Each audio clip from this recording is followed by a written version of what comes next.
allergies alimentaires. Elle touche plus de 3% de la population. À la veille du Salon international de l'alimentation, nous nous pencherons sur ces contraintes au quotidien.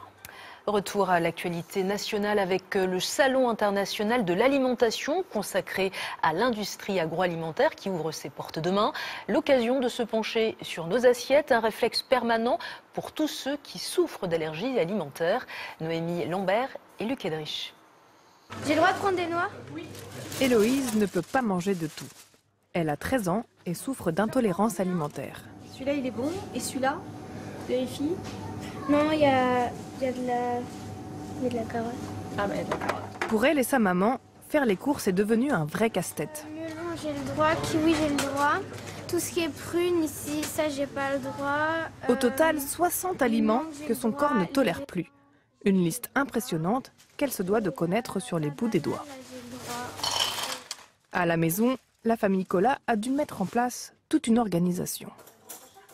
C'est son placard, elle a le droit, tout ça c'est son rayon, elle a le droit à ses propres produits où on est 100% sûr et elle peut toujours vérifier si, voilà, quand on a un doute, on vérifie, on a la liste sous les yeux. Une liste révélée par un test sanguin il y a 9 mois. Retard de croissance, maux de ventre, nausées, Héloïse était malade tous les jours. Difficile pour sa maman de comprendre pourquoi. C'est impossible de savoir. Tout seul, on est perdu, on n'y arrive pas.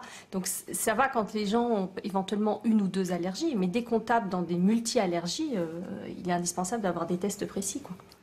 Le docteur Mussy est devenu l'un des spécialistes de ces allergies.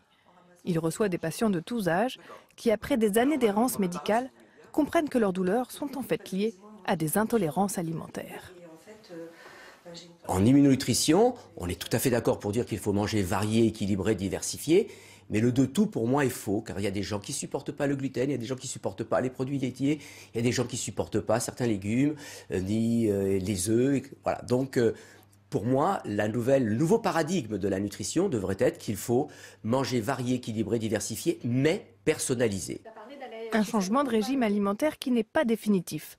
À condition d'être patiente, Héloïse pourra peu à peu retrouver le goût de certains aliments bannis de son assiette.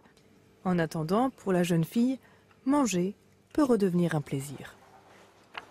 Et les allergies alimentaires en France, regardez, eh bien, cela concerne un peu plus de 3% de la population, 8% des enfants. On recense 120 aliments allergènes et ces allergies alimentaires sont la cause principale des chocs anaphylactiques chez les enfants.